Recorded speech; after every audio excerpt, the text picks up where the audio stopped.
Welcome to Podcast and Business. I am Juan Carlos Giraldo from Boston, United States. Todd Cort is a senior lecturer in sustainability at Yale School of Management. He's also co-director of the faculty at Yale Center for Business and Environment. I visit Yale School of Management to have a conversation with Todd Cort about some ESG, environmental, social, and governance challenges such as materiality, biodiversity, and communication. Todd, how are you? I'm doing very well. Thank you, Juan Carlos. How are you? I am doing well. It's nice to have you today in this episode. I'm so glad to have this conversation just here in Yale School of Management. Yes. Yeah, welcome. I know you've connected with us many times, so it's good to have you here again. Thank you again. I would like to start this conversation with this question. ESG is crucial, for all types of organizations. In your opinion, what kind of challenge and opportunities currently facing these metrics? Well, so let's talk a little bit about what the metrics for ESG are. So most companies will have a variety of different kinds of metrics. So there's, for example, performance metrics. The company might say we emit, X tons of greenhouse gases, or this is our lost time incident rate for their health and safety. So these are performance metrics, but there are other, more nuanced metrics out there, like information around the quality of their management system, information about the value that sustainability or ESG brings to the company. So there's different ways that we're measuring or putting out metrics for sustainability and ESG. And each of these has unique challenges. I think the one we think about the most is those performance metrics when we talk about metrics and ESG. So some of the challenges it's kind of there's methodological challenges, and then there's comparability challenges. I'll give just an example of a comparability challenge. If company A measures their scope 1 greenhouse gases, the greenhouse gases that they emit from their own operations, and they include every emission source. They include their diesel generators, they'll include the emissions from coming out of the smokestack. And then company B decides we're not going to measure the really tiny ones, the little sources. We already have a comparability challenge. And this comparability challenge cuts across metrics, like from safety to environmental performance to water conservation. Because it's not regulated, or if it is regulated, it's regulated in a number of different jurisdictions, we have a comparability challenge. And then the other challenge that we have is this methodological challenge. So companies will use different styles to collect their data. And a lot of ESG metrics, a lot of ESG information it's not actually measured directly, it is estimated. I mentioned, greenhouse gases from a diesel generator. We don't actually measure the amount of carbon dioxide coming out of a generator. We calculate that, we estimate it based on the fuel that is burned by that generator. Almost all ESG information uses some sort of estimation or assumption behind the methodology. And so we're stuck with different companies will use different methodologies. These are just a couple of the challenges. I haven't even gotten to questions around, validation of the data, how timely the data is so that we can make decisions on it, et cetera. But there's some fundamental issues here. Oh, I see. And what kind of opportunities these challenges present, in your opinion? Well, there's the opportunity. It depends on the stakeholder, really. I see. Let's because I work in the finance field, I'll use a couple of examples from finance. So we'll take an example. Number one is an investor that wants to understand what is the risk in their portfolio. Well, for them, this is mostly a challenge because if company A is reporting that risk in one way and company B is reporting it a different way, it's very hard for me to compare across my portfolio to say, what is my overall risk? But another investor might be coming at this thinking, well, I really want to outperform the market. This is an investor that's trying to, make more money than the market does. And by definition, that means that they're looking for information that is not priced by the market already. Because if it's priced by the market, I can't beat the market. So dirty, messy, unstructured, uncorrelated, methodologically challenged data is perfect for that investor because they're going to see this, these opportunities to know something that everybody else doesn't know. So there is an opportunity in that kind of messiness in the data, if you will. Speaking about opportunities and data and risks on ESG or in ESG, one of the main principles in corporation is the material assessment, correct? So how can materiality assessment help organizations develop ESG and sustainable strategies, in your opinion? Well, as you know from our past conversations, I see materiality as fundamental to every one of these decisions that we're doing in ESG. But first, let me back up a little bit and talk about, what do I mean by materiality? Materiality it's actually a defined term. It's a regulated term in finance, and it speaks to any factor that would be significant to a reasonable investor. So if I unpeel that a little bit, it means that any ESG, environmental, social, governance factor that could have a significant impact on the financial performance of a company. That's the regulated definition. But more broadly, we think of, could it be significant to any stakeholder? So why is that so important? For a variety of reasons. If I want to understand what is significant to my stakeholders, I have to undertake this process to try to define that. And by definition, we're talking about the perception of the stakeholder. So an investor might come in and say, I think that greenhouse gas emissions are material to financial performance for this company. Another stakeholder might come in and say, I don't care about greenhouse gas emissions. I think you need to talk about human rights. So there's this inherent structure of materiality that says it's not just what the company sees as significant, it is what our stakeholders perceive to be significant. That becomes important for a lot of different reasons. One of the main reasons, and going back to your question about metrics, is how do I know what to measure in sustainability? Should I measure, greenhouse gas emissions? Should I measure, the awards that I have for climate change? Should I measure the number of employees that care about climate change? So many different things that I can measure. The only real way to tell what I should metric or what I should measure, what metrics are most important, would be to ask the stakeholders what they care about. And that's materiality. So I really cannot develop any metrics without materiality. I cannot develop any assessment of what is important unless I've asked people what their perception of the company is. So that's one of the reasons that I see materiality as so fundamental. Maybe at a more basic level, materiality is also about prioritization. This issue is important, that issue is not important. Why do we need to prioritize? Because we have limited capital, we have limited time, and we have to decide what's most important for us to tackle, which is a stakeholder question. Exactly. I agree with you about the prioritize what are the main, issues that we have to work on it, right? Actually, speaking about materiality assessment and ESG, in my previous episode, I have a conversation with the Chief Sustainable Officer at Philip Morris, and it was very interesting because the company in the materiality assessment, they found two main results, two priorities, right?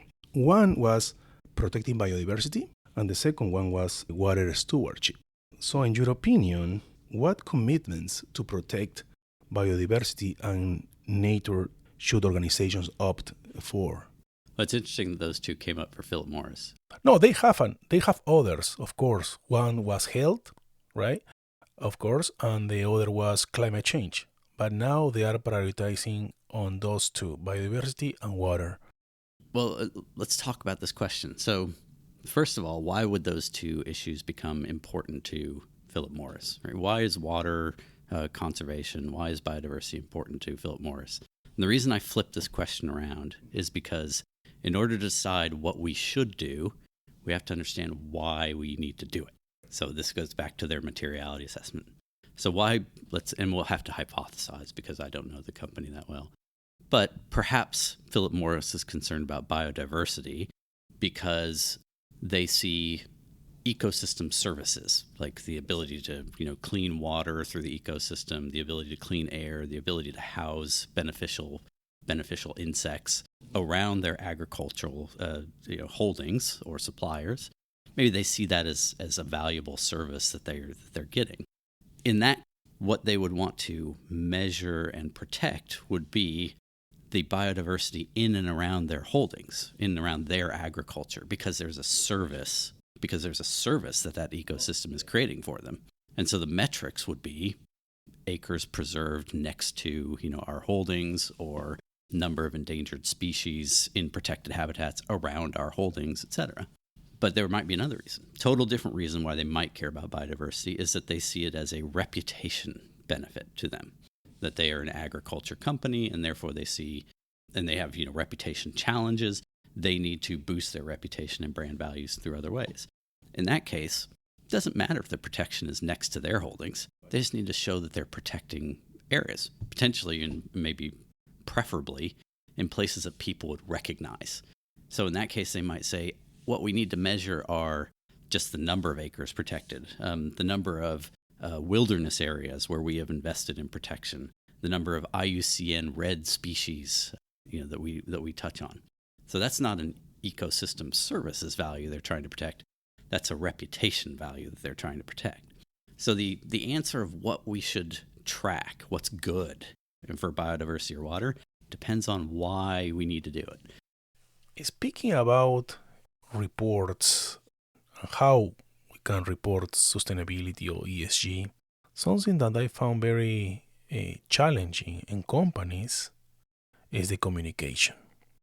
In ESG, Todd, I work in communication, and we are recording right now. And one of my goals when I record this podcast is to educate, the stakeholders and the shareholders as well, right?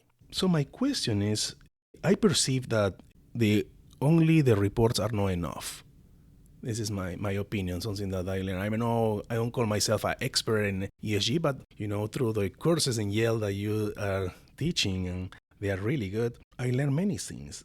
My question is, how should organizations communicate ESG and sustainability strategies effectively? So do you have any suggestions? For example, there are plenty of PDFs, that are beautiful, nothing wrong with that, but I think it's not enough. So what are your thoughts about it? Yeah, and that feeling that it's not enough, there's a couple of reasons for that. One reason is that, I should say actually both reasons, stem from the perception of the reader. Some readers just don't care about those PDFs. They're not going to read them. They're too long. They don't give the information they want. But also that the stakeholder could bring the perception to those reports of, I don't trust this company before I start reading. And so everything that I read in here I think is going to be inaccurate, false, greenwashed, etc.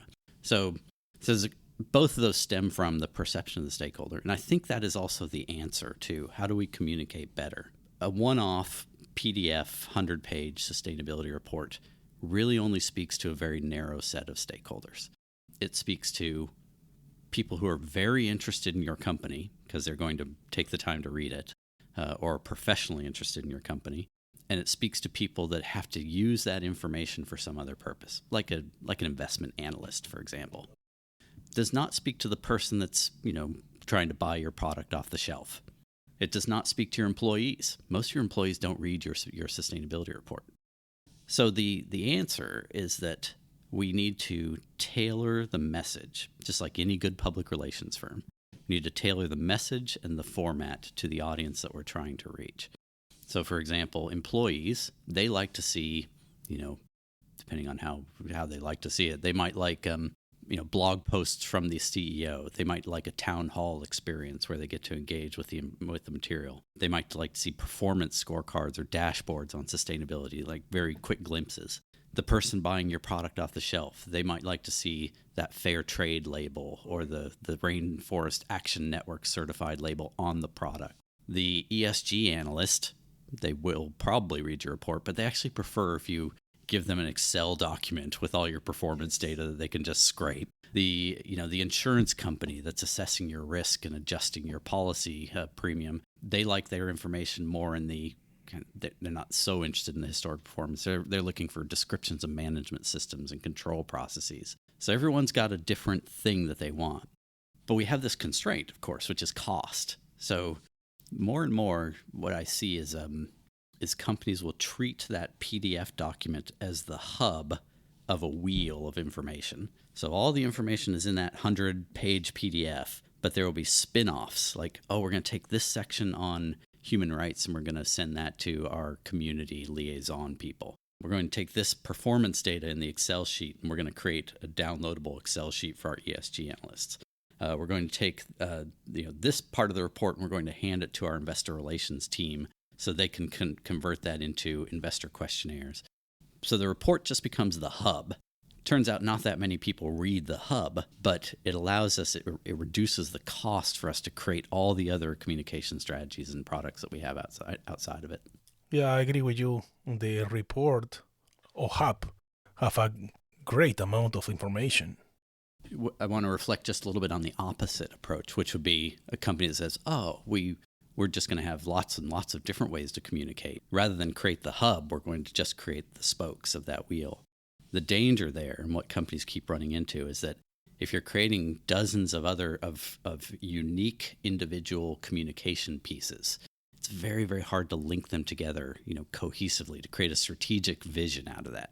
So the hub makes a lot of sense, even for companies that don't like that PDF, right? I don't want to create that PDF. Well, certainly. But by forcing yourself to put it all in one place, you create a much better strategic vision. So it's easier to go from hub out to spokes rather than spokes down to hub. That, makes sense.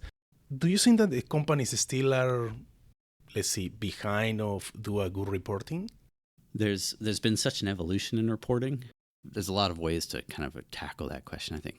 Let me talk about investors a little bit, because that's what I focus on. The investors over the last 15, 20 years have become one of the most significant levers for reporting. That is the noisy group that says, we want more information. And so in response to that, reporting has evolved significantly in the investor space. So I'll give one example of that. Investors, they'll read your report, but what they really want to know are what are the financial implications of the stuff they're reading. And so we're seeing more and more kind of information on what is the financial impact from, say, climate change or biodiversity or water conservation. We see standards now rising out of that. So there's one that's very famous in the climate space called the Task Force on Climate-Related Financial Disclosure. And what that guideline says is, let's take your climate performance and translate that into financial impact that an investor would be interested in. We see more reporting in the financial reports on ESG factors. We're also seeing regulations around financial reporting of ESG factors. So in that regard, we see there's a substantial evolution and improvement for reporting this information specifically to investors. Other stakeholders, it's been much slower. Yeah, I can see that the shareholders are more focused, obviously, in the report than the stakeholders, right? And you can contrast that we talked about you're sitting at the shelf, you're deciding which product to buy. The contrast is that hasn't changed much at all in the last 20 years. The amount of information that we can get to the consumer at the point of sale is still about where it was 20 years ago. We're still reliant on these labels that the consumer doesn't necessarily understand. We've experimented with barcodes that will send you to a website that will tell you all about the company. No one cares. So we haven't evolved much at all on the consumer side. But this is very interesting because there are plenty of research that say that the consumers, they are willing to pay more for sustainable products. However, we don't see the change, right? So the change is very slow. It's very slow. There's many reasons for that. One reason for it, this is not exhaustive, but one reason for it is because the consumer can't tell which product is better anymore. If I go, I'm looking at 2 packages of candy on the shelf, and they both have a little label on them that says something like organic or something else. They both, have some labeling or marketing that says, the natural choice. Or if I click on that little, even if I, scan the barcode with my phone or the X, whatever the code is. If I scan that code, they both show me beautiful websites where people are happy. And it's really difficult for a consumer to separate those 2 products. And also the greenwashing as well, right? Exactly. How do I tell? How do I tell what's greenwashed or not? How do I tell which of these fair trade labels is better? That's one reason it's going slow, is because companies are not dumb. They see that there's a margin associated with more, responsible, healthy product. Then they will make sure that they're going to adhere to that, even if they don't necessarily spend as much money as that other company. And then the other challenge with that is that a big chunk of that, people will pay more for the more sustainable product. That is segment specific, meaning it's a fairly small segment of the economy that will do that. And there's a big part of that is stated preference as opposed to real action. So I might state that I would like to buy more green products, but when I have, when I'm at the shelf and I see two products and I have a perception that one might be more responsible, but it costs 5 cents more, that's actually less people that stated it will actually do the purchase. Yeah, no, certainly. You're totally right. Todd, before wrapping up, is there anything that you would like to add to this conversation to the listeners about ESG, sustainability, or, any experience that you would like to share with our audience? Or suggestions in general, to the customers, than talking about customers? Well, to the customers, let's start there. I think it's worth doing some homework on products that you buy a lot of. Yeah, it's true. And maybe even more than that, the products that you see or understand to have the biggest impact. And I'll give an example from my family.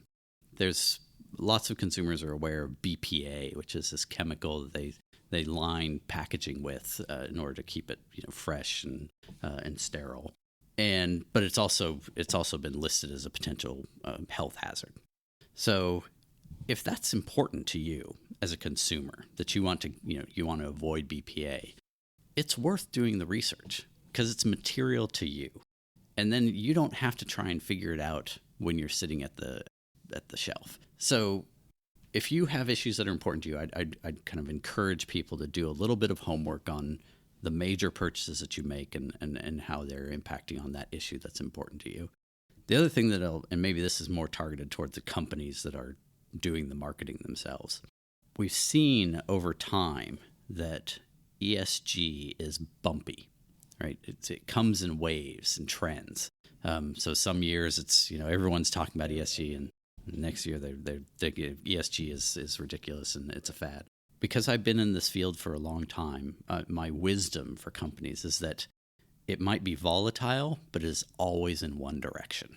It has only grown. There's never been a point in our entire history where companies have had to care less about environmental and social factors. It's always more.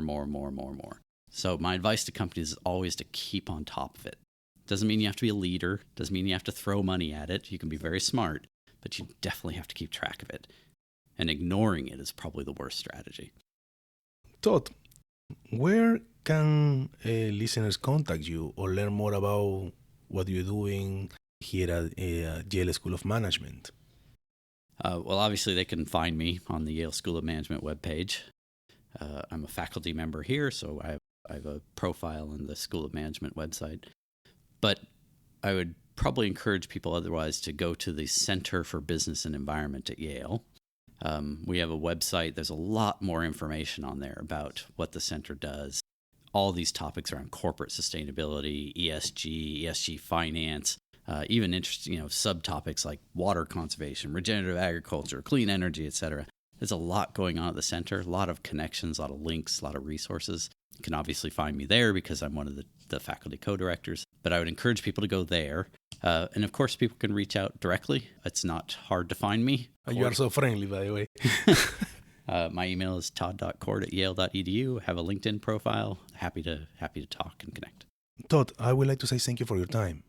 Oh, my pleasure. It's great to see you. Oh, likewise. I am Juan Carlos Giraldo from Connecticut, from Yale School of Management. Thank you so much, everyone.